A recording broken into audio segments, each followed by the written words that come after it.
Kamahalan. Ayun na po ang dalawang tulisan na si Dimas at Hestas. Yan pala. Yan pala nagwawasak ng ating pananampalataya. Tama. Kawan, Kamahalan. itapon sa kulungan mga yan. Hayaan magutom bago sila patayin. Sa huling araw, bago ang Sabat. Masusunod po. Hindi kayo! Dito! Labas!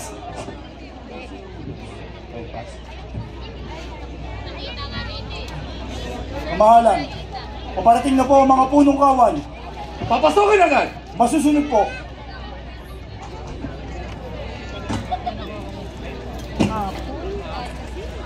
Kay boss! Kaya!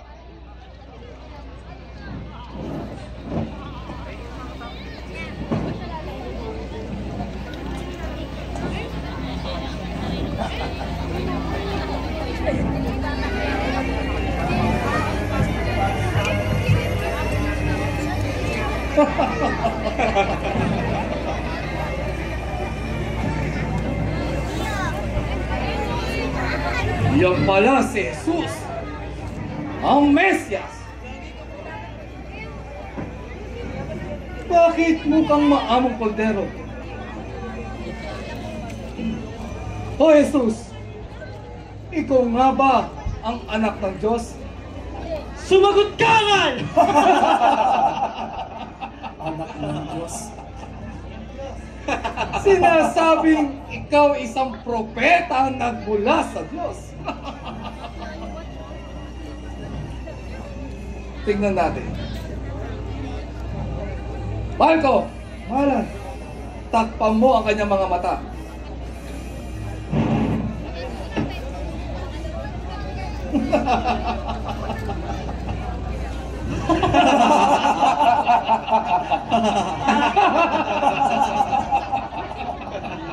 Ng Diyos.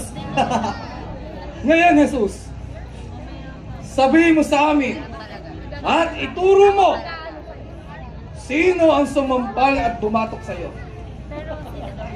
Turo mo. Ano pa rin magsalita? Isa kang taong bulan! Flavio! Kamahalan! Anong masasabi mo dyan sa taong na yan? Ang taong ito, kamahalan, ay lumabag sa mga batas ni Moises at ng ating pananampalataya. Kaya doon namin tayo sa kamahalan! Fabio, kaingat ka! Tama yun.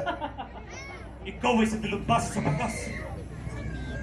At bilang isang na magaling batas, nalalaman mo, hindi natin maaari parusahan sa tao kung batay lamang sa hindi mapatunayan haka. Tama ka, matandang Nicodemus. Hindi natin maaari parusahan ang isang tao kung sa salita lamang at walang katibayan. Subalit nakahanda ako upang patunayan ang paglabag ng anak ng kalwaging ito. Meron ako mga saksi. Hindi ba, kaibigang Ignacio? Totoo, kamahalan. At buong kaanib na sinadrin. Patutunayan namin ang paglabag! Kung katibayan lamang ang kailangan ng Sinedrin ay patutunayan namin bilang mga saksi sa naganap na ang taong ito ay gumawa ng ngaral ng maraming bagay na pawang labag sa kautusan ng pananampalataya ng bansa. Nanggagamos siya na walang paintulot ng pamahalaan at yung sinasabi niya sinusunod niya ang utos ng Diyos. Ay gumagawa naman siya kasama ng kanyang mga kampon kahit sa araw ng Sabat. Hindi ba ito isang paglabag sa kautusan? Hatanda! Flavio, ang mga idinagpos sa Sinedrin ay bawal na sakan. At para ka nagpipinapakyawan. Inuulit ko, isa man sa inyo ay hindi natin maaaring parusahan sa tao kung batay lamang sa di mapatunayang haka. Nicodemus, tumatanda ka yatang walang pinagkakatandaan. Iginagalang pa man din kita bilang isang guro, subalit nagiging ulyanin ka na yata kung ang tao may gumawa kahit sa araw ng Sabat. Hindi ba ito'y isang talampak na pagsuway sa mga batas ni Moises? Hatanda!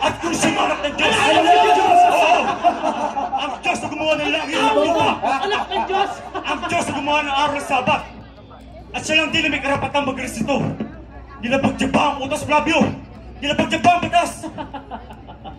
Nicodemus, ang anak ng alwaging ito, anak ng Diyos, kabaliwan!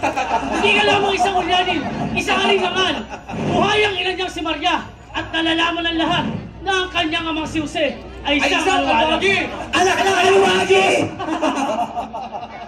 Kamahalan, hangad lamang po ng taong ito ang magari-harian. Naliligalig tuloy ang buong bayan at baka umantong sa malaking kaguluhan. Yun lamang po, kamahalan. Gulit ka, Mahalan! Tumigil ka na! Anak Ang ng dami Diyos! Nicodemus! Anak ng Diyos! Ngayong Jesus, magsabi ka at manumpa ka. Ikaw nga ba ang tunay na anak ng Diyos? Oo. Ako nga ang anak ng tao. Nauuwi mo sa kanilang mga pangyarihan. Paliwanag, Diyos! Hinatulan mo ang iyong sarili, Jesus Nazaret! Kalapastangan sa Diyos! Nasabi mong ikaw ay anak ng Diyos! Tama! Siya daw ay anak ng Diyos! Anak ng Diyos! Kabaliwan!